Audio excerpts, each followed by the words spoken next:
when you look at Texas, you pick up Diabell, 2026, number 2 pocket passer. When you're looking at coaches that just will always stay with an elite quarterback, whether that's getting one in high school or getting one out of the transfer portal, I mean, it's tough to get better than Lane Kiffin and Steve Sarkeesian, right? Where would you put, if J.D. PicKell was going to play quarterback right now and you had to choose between Lane Kiffin and Steve Sarkeesian, who are you choosing and why? Dog, first of all, the fact that we have Raja Bell's kid. Yeah, I know. Picking where he's going to school, like that hurt me a little bit. I was like, dang. Well, J.D. Drake Kirkpatrick's son is like going on official visits and stuff now. I remember when Drake Kirk was coming out of Gadsden, man. We got Plexico Burris and Jerome Bettis, Nike Taylor all taking pictures with their kids. Getting old, bro. Same official visit. I'm like, what is going on right now? Yeah. I think what you said, though, is on the money, though. Like, if you have a quarterback in college football, you have a chance. And that's sort of always been the case. But to me, boys, like, as we move into this expanded playoff era, I feel like the college football playoff is going to start to mirror a lot of the requirements that an NFL playoff run would have. And that is that you may have to play Ole Miss in a shootout one week, and the next week you might have to play Michigan in a rock fight. And I think we've seen now, like, the teams that win in the NFL are the Bradys, the Mahomes, like the clutch gene, yes, but I think even more so, like, have the physical abilities to propel your team when maybe it's just not your day on that Saturday or on that Sunday when we're talking about the NFL. And so I think those teams, like an Ole Miss with Lane Kiffin, like a Texas with Steve Sarkeesian, I think Dan Lanning in his short time has proven like, hey, he's going to attract great quarterback play, even though he's a defensive guy. And so I think that's going to become accentuated as we move now into this new era of college football. If I had to pick, y'all, I think I would lean Texas. I think Steve Sarkeesian's got the best resume when it comes to developing quarterbacks, from Texas to Alabama to USC. Like, he's a proven quarterback whisperer. Chefs in Italy, they do pizza. I think Steve Sarkeesian does his specialty when it comes to quarterbacks. One more for you. What do you make of this situation with Les Miles suing LSU, and now he's under the 600 win percentage that he needs, but also he possibly funneled money through a children's hospital? There's a lot going on. I need your input here. Yeah, there is just so many moving pieces going on there to where I don't know that I have like a super formed stance on this whole thing. I'll just say this. I think the whole Mike Leach scenario is going to change that win percentage rule. I really hope do. it does. Like, it makes way too much sense.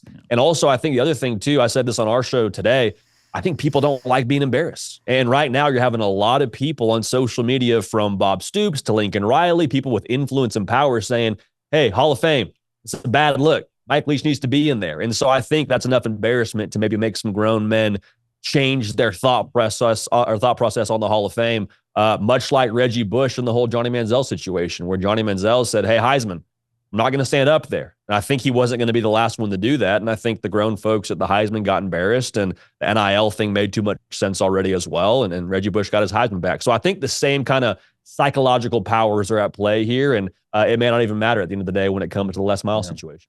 No, we'll see. All right, JD, I got a couple for you. First, do you think Caleb Downs is going to be a Heisman finalist next year or this year? Dude, if they put him in that offense, and I don't need him to have like 500 yards rushing. I need like some gimme 4 to 5 offensive touchdowns for him to go with what he does on defense. If Ohio State does what they're supposed to do, and they're like a one-loss team going into the playoff mode, they're in the Big Ten championship game, I think he will be a Heisman finalist, yes. So if he plays running back, if y'all are willing to put him at running back, you're willing to put him on special teams. Well, it's, again, though, like how many times am I going to put one of my best players in harm's way? That would make more sense, though, right? I mean, Jabril Peppers did that. He at least returned punts, and that he was able to get a lot of production that way. That's usually the way that again, and I'll go back, and I've got something, JD, I haven't unveiled yet when it comes to the Heisman, which we're going to do that when we get closer to football season. But I just don't believe, even if you get a little bit of a nibble at running back or even return kicks or whatever, a defensive player will ever win the Heisman again. The Heisman has turned into the Davey O'Brien Award. That's what it's turned into, if we're going to be honest. If Ndamukong Suh didn't win it, if Honey Badger didn't win it, right, the last defensive player to do it was Charles Woodson, who did return kicks. We live in an era today where I don't even know if a position other than a quarterback's going to win it. I really don't. I think it's the Davey O'Brien Award. Receiver, I think Devontae Smith won it, 2020? Mm-hmm. Yeah, 2020. But I'd say going now, and that was during a COVID year, so it's a little bit different. But I don't know if a player outside of a quarterback's ever going to win it. I agree. JD, second question. Do you think Peyton Thorne plays above or below expectations this year? I think he plays above expectations. God, I hope you're right. I think. Now, to be fair, expectations are pretty low. So I don't know that. JD, of the Auburn believe me, bubble, we know. Folks are putting the bar pretty high on my man. Yeah. I will. Do you think Juju Lewis may end up at Auburn real quick before we let you roll? I don't. I think he's locked in with USC. Now, there's a long way to go. I think that visit went well. I would be surprised if he flipped anytime soon to a school not USC. Yeah, we'll see. It's going to be interesting. But that Auburn year, if Peyton Thorne could just play well enough, I think they're good enough around him to make some noise. We got anything in the chat? Yeah, let's go to OG Gary. He wants to know, ask JD, if he had to bet money on a non-top 5 odds team on making the college football playoff final, who are you taking? Non-top 5 odds team. So I'm thinking here, so I get Michigan's in that mix. I'm assuming, is Ole Miss top 5 odds, or where is Ole Miss? That's number that's 6. the one I was thinking about. That's Ole Miss one has got to be about. 6. I would say Ole Miss. Y'all, I love Ole Miss. I am infatuated with Ole Miss and Jackson Dart. Not because of the lettuce. He's got good flow. Don't get it twisted. But I think they are just primed to go on a run, man. And I think what they have on the defensive line. Georgia. Yeah, JD, I got it right here. It's Georgia, Ohio State, Texas, Oregon, Alabama. See, I have LSU at 5th on this one. Okay, so but not Ole Miss. Ole Miss. But not Give Ole Miss. me Ole Miss, boys. The one thing, and I've been big on Ole Miss, I think Lane has helped build the Mega Ranger around them. They're not just the Harlem Globetrotters where they're really good on offense and don't care about defense. But it just seems like whenever these teams that maybe have not had championship expectations on the outside, because everybody thinks they're the best looking guy at the bar when they walk in, especially in the SEC.